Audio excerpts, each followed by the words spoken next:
Ayo berinvestasi akhirat, bangun rumahmu di surganya. Sempurnakanlah ibadah Anda dengan beramal jariah yang pahalanya tidak terputus hingga akhir kiamat.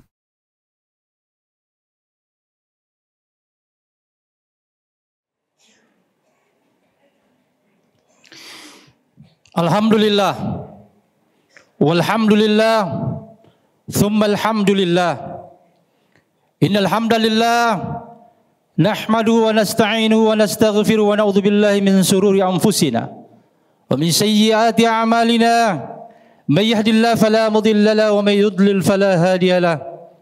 Asyhadu an la ilaha illallah wahdahu la syarika lah wa asyhadu anna Muhammadan abduhu wa rasuluh.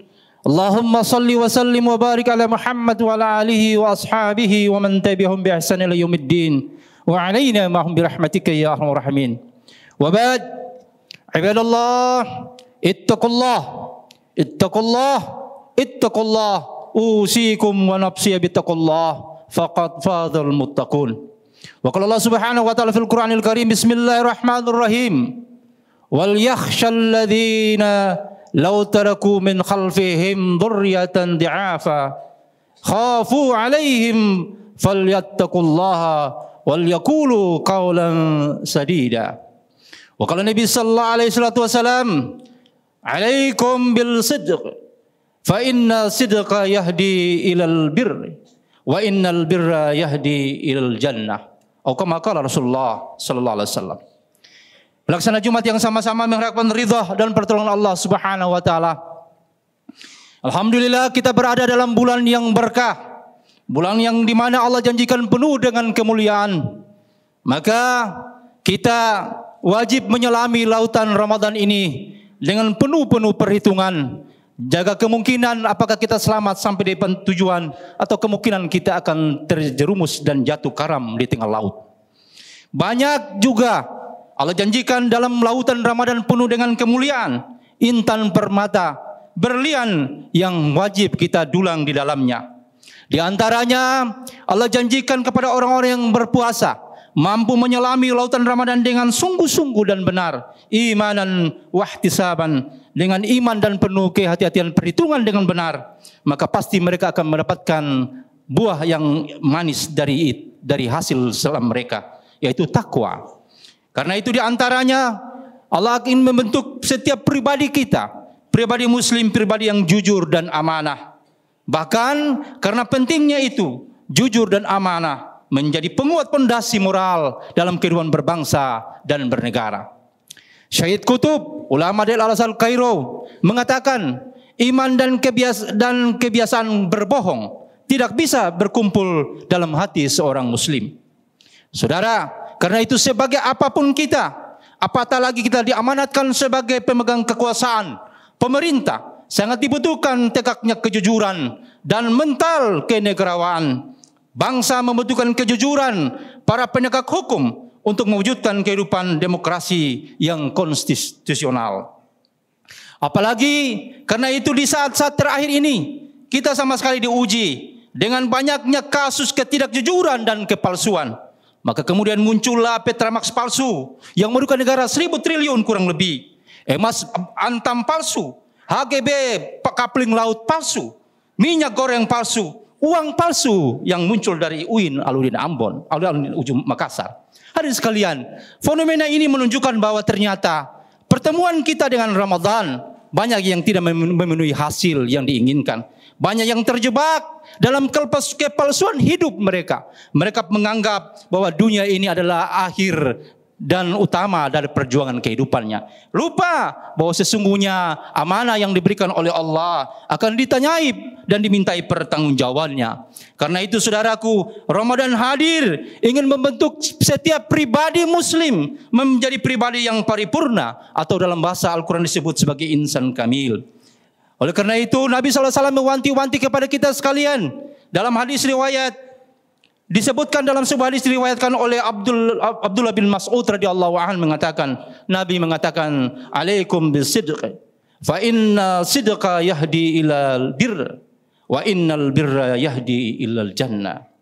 Berpegang teguhlah dengan kebiasaan perkataan benar. Sesungguhnya perkataan benar mengantarkan kepada kebaikan, dan kebaikan mengantarkan ke surganya Allah Subhanahu wa taala. Hadirin sekalian, fenomena kehidupan ini tidak terlepas dari keinginan, apakah ada keinginan yang sungguh-sungguh dalam mengamalkan perintah Allah atau tidak. Karena itu pertemuan dengan Ramadan yang telah berkali-kali kita berjumpa sesuai dengan umur yang ada pada diri kita. Mungkinkah pertemuan kita dengan Ramadan tahun ini pun akan berbekas atau akan sama seperti tahun-tahun yang lalu? Pertemuan kita dengan Ramadan tidak membawa perubahan apa-apa. Kalau ini yang terjadi, maka kata Nabi sallallahu alaihi wasallam, orang yang berjumpa, orang yang paling merugi adalah orang yang berjumpa dengan Ramadan tapi dia keluar dari Ramadan tidak membawa perubahan dalam sikap kehidupannya. Karena itu memang banyak, kata Nabi, banyak orang yang berpuasa karena dia tidak menjaga nilai-nilai dan keinginan yang sungguh-sungguh mendapatkan buah dari hasil selamanya selama Ramadan, maka dia tidak mendapatkan apa-apa dari puasanya illa ju wal atas, kecuali hanya lapar dan haus yang dia temui saja. Naudzubillah, tsumma naudzubillah. Kalau kemudian usia kita yang sudah bertahun-tahun, Allah berikan nikmat yang tak terhingganya, semua Allah berikan kepada kita, fasilitas kehidupan diberikan oleh Allah, tapi kemudian kita ingkari dari kebiasaan buruk. Oleh karena itu pertemuan dengan Ramadan untuk menghadirkan pribadi yang jujur dan amanah, hendaklah ini menjadi pegangan dan pedoman hidup bagi semua kita, sehingga kita menjadi apapun yang diamanahkan dalam kehidupan ini, kita akan teguh dan konsisten. Karena orang-orang yang konsisten dalam keyakinannya kepada Allah, maka pasti bersama dengan mereka ada lindungan dan pertolongan Allah Subhanahu wa taala. Innal ladzina qalu rabbuna Allah tsumma istaqamu fala khaufun 'alaihim wa lahum yahzanun. Sungguh orang-orang yang mengatakan Tuhannya adalah Allah, kemudian dia istiqamah, sungguh-sungguh terus-menerus dalam ketaatan kepada Allah, maka Allah mengatakan kepada mereka, la khaufun, jangan takut dan jangan bersedih hati. Pelaksana Jumat yang sama-sama dimuliakan Allah SWT, masih ada beberapa hari ke depan kita akan bersama dengan Ramadan. Maka yang telah lewat kita perlu koreksi dan introspeksi. Apa yang sesungguhnya telah kita buat pertemuan dengan 20 hari sebelum Ramadan yang 20 hari. Apakah Ramadan kita yang 20 hari itu bermakna, mampu mendatangkan perubahan dalam sikap dan kehidupan kita? Ataukah justru hancur berantakan karena kelalaian kita daripada sikap ketaatan kepada Allah? Tersisa 10 hari ke depan adalah momen yang paling penting, bagaimana menata hati kita untuk sungguh-sungguh dalam amal agama yang baik. Dalam menghadapi Ramadan yang tentu ujiannya tidak gampang, karena mendapatkan takwa adalah predikat yang tertinggi yang Allah berikan dengan seluruh jaminannya. Bahkan Allah janji orang-orang yang bertakwa kepada Allah, innallaha mal muttaqin. Sungguh Allah bersama orang-orang yang takwa kepada Allah SWT. Hadirin sekalian, bila Allah bersama dengan kekasihnya, bila Allah bersama dengan seorang hamba yang dicintainya, maka siapakah yang boleh mencederainya? Maka siapa yang bisa mencelakakannya? Maka siapakah yang bisa membinasakan? Karena Allah pasti melindunginya. Bahkan hadirin sekalian, Allah janji orang-orang yang sungguh-sungguh dalam ketaatan kepada Allah, pasti Allah akan bersama dan membantu mereka. Wa kana haqqan alaina nasrul mu'minin. Adalah hak dan wajib bagi Allah untuk mendorong orang-orang yang beriman kepada Allah SWT. Hadirin sekalian, oleh karena itu momentum tersisa 10 hari ke depan menjadi keputusan bagi kita sekalian hari ini. Apakah kita akan menjadikan momentum itu atau ini sebagai bulan yang akan membersihkan seluruh amal dosa-dosa kita dan amal-amal kita diterima atau tidak? Semua terkembali kepada kita. Dan Allah serahkan kepada kita, karena pasti Allah tidak akan memberikan hidayah kepada orang yang juga tidak mau diberikan hidayah, kepada orang juga yang tidak mau usaha atas hidayah. Hidayah perlu diusahakan, bersusah-susah menahan lapar kita, menahan larangan-larangan Allah selama Ramadan, itu kemudian akan dibalas dengan kebaikan. Karena tidak ada balasan kebaikan, kata Allah, kecuali kebaikan pula akan dibalas oleh Allah. Dan tidak ada balasan keburukan, kecuali keburukan juga yang akan kita diterima oleh Allah Subhanahu wa taala. Semoga perjalanan kita nanti di 10 hari ke depan ini Allah jaga dan Allah sampaikan kita, dan kita dijamin oleh Nabi SAW terlepas dari siksa api neraka. Itkum minanar. Semoga Allah berikan hidayah dan kemampuan itu untuk terus dalam kesehatan dan kekuatan lahir dan batin. Barakallahu walakum fil azim. Wa nafani wa iyyakum bima fihi minal ayati wa dzikril hakim. Wa taqabbala minni wa minkum tilawatahu. Innahu wal ghafurur rahim.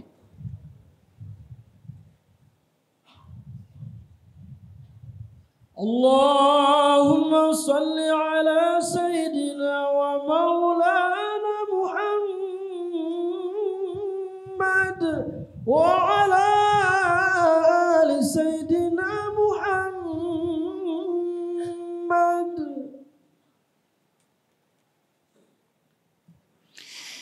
Alhamdulillah.